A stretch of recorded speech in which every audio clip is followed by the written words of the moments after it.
made. Yeah, and that's the Lord visiting this place, man. That's why we had all them crazy storms last year, man. And a lot of people got destroyed. Okay?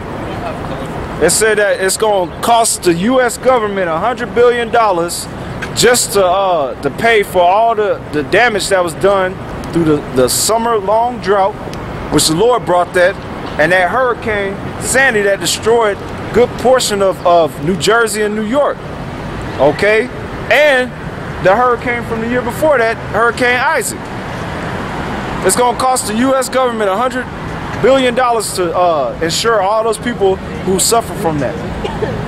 Which they don't have $100 billion to reimburse some people that paid insurance for all that. Proving that's a scam. Curita. Therefore, when there shall be seen in the earth earthquakes and uproars of the people. So when you see earthquakes happening all over the world, and you see uproars of the people, going back to commotions, keep reading. In the world, then shalt thou well understand that it is the Most High that spake of those things from the days that were before thee, even from the beginning. That's right. That's plain. Read down to verse 6. For like as all that is made in the world have a beginning and an end, and the end is manifest, even so the times also the highest have plain beginnings and wonders and powerful works. Yeah, so when people saw, when Occupy first came out, or they see these people protesting all around the world, that was something powerful. You know, the news hot quickly on it. You know, it was something that people normally don't see. Because they in La La Land, they in the Matrix, man. Keep reading. And ending in effects and signs. And that's an effect and sign. That's when you see stuff like that, when you see these people constantly protesting here in America, all right, which is going to be more protesting here in America, the more they take away your rights and stuff and turn this place into a totalitarian electrical police state, okay, you people going to protest more, man, okay? That's a powerful working sign, and that's an effect. And you should take note of that. You Negroes, Latinos, and Native Americans, which are the Israelites, you need to repent, man. All right? That's the end on that. Go to 2nd Esdras chapter 12, verse 1 through 3. 2nd Esdras chapter 12, verse 1. And it came to pass, while the lion spake these words unto the eagle, I saw. The lion is who you really call Jesus Christ in this parable right here. Okay? And the eagle, see, they mock, but they simple as hell. The eagle is talking about the so-called white man's power structure. Because every kingdom that he has established, or major power of his government that he established, he always used the eagle. They used the eagle as the Greeks. That was Zeus's god. You know, Zeus, he had the eagle as his animalistic symbol. Same with Jupiter, which was just the Roman version of Zeus. It was the eagle. America uses the eagle. Okay? All right? Keep reading. And behold, the head that remaineth and the four wings appeared no more.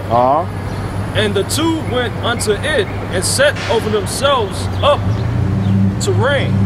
And their kingdom was small and full of uproar. Full of uproar. Okay, that's talking, that small kingdom is America. And it's full of uproar, man. And it's constantly, it's going to be more protesting here in America, man. To the point like it is over there in Greece, where you step outside, you might have to dodge a Mazel Tov, or choose to walk down this part of the city that's more calm and cool, while on this part of the city, it's the cops battling and protesters. Ain't gonna be like it was when Occupy was having the cops protect them, doing laps around the city, making a bunch of madness. No, these protesters gonna be trying to take it to the cops, man. And cops vice versa, okay? Then they gonna realize, oh, okay, this is reality. Keep reading. Verse 3. Hello. You go to verse 3? Yeah, read verse 3. And I saw, and behold, the appearance no more, and the whole body of the eagle was burnt.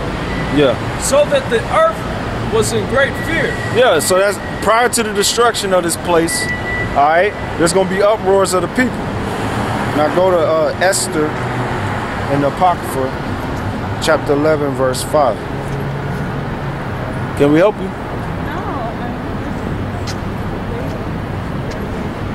Esther. Okay. Chapter 11. Verse 5. Verse 5. Behold, a noise of a turmoil, with thunder and with earthquakes, and an uproar in the land. Uproar in the land. Out to verse 8. That's right. So you're going to see that more the closer we get to the Lord's second return. And lo, a day of darkness and obscurity.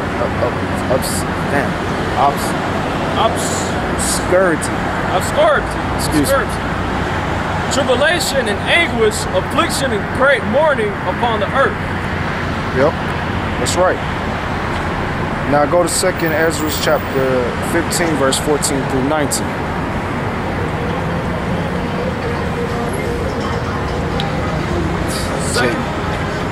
Second Esdras chapter 15 verse 14. 14 through 19. Second Esdras chapter 15 verse 14. Yeah. Woe to the world and them that dwell therein. For the sword and the destruction draweth nigh. Yeah, the sword, all right, that represents a lot of things. The sword can represent Esau, so-called white man, in the form of his martial law troops, which is Northcom, Interpol, the UN peacekeeping troops, FEMA troops, stormtroopers. All right, you got the gun. All right, you got these race wars. That's the form of the sword. You got these ICBM thermonuclear missiles, which is going to be used. That's the sword too. So the sword and their destruction draweth nigh. Can you read it? And one people shall stand up to fight against another with swords in their hand. That's right. One people shall stand up to fight against another with swords in their hands. That's race war, and that's also talking about when these protesters start getting violent, man. Which we told you people last week, man. And you should do some research on the internet. These Caucasians are bold, man. They saying if Obama take away their guns, they're gonna start killing people. And they're gonna be coming for you Negroes, Latinos, and Native Americans. All right? That's why they brought out that statistic that the major majority of the people, or they want you to think the majority of the people that voted for Obama was you Negroes, Latinos, and Native Americans. But that's not a fact. Because not every Negro, Latino, Native American voted for Obama or approve of Obama or like him. And it was more Caucasians that voted for him. But it ain't gonna matter in that time because they're gonna be peeling back wigs because they assume that everybody's for that gun, the banning of guns. That's what it's saying. What is it? 2 Thessalonians would say peace and safety. Then sudden destruction come. So that's race wars, and then that's also these people gonna be fighting against the government, man. So.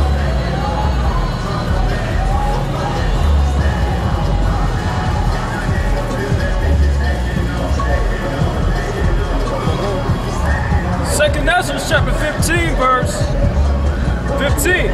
For the sword and the destruction draweth nigh, and one people shall stand up to fight against another with swords in their hands. Yep. And there shall be sedition among men. Sedition, which we've been going through. The Lord said it back in Luke 21:9. Ask your pastor about that. The word commotion, ask him what that means when you go to church tomorrow, if you go to church. Okay? It says sedition, which that was one of the definitions, and we broke that down. These people are going to rise up against their government. Keep reading. And invading one another. Yep. They shall not regard their kings or princes. And that's how we know it's eventually going to lead to anarchy in these streets, man. That's why the President, Barack Obama, signed that executive order that protect these government officials. The people ain't gonna care about who's the sheriff, who's the marshal, if they even have that anymore. Whoever's in authority, they ain't gonna care. They just gonna go crazy out here, man. Okay, keep reading. And the course of their actions shall stand in their power. That's right. They gonna do whatever they want. And they show you this. The funny thing, they show these Negroes, Latinos, and Native Americans this in these music videos. You got examples. You got Which I ain't glorifying these niggas, because these niggas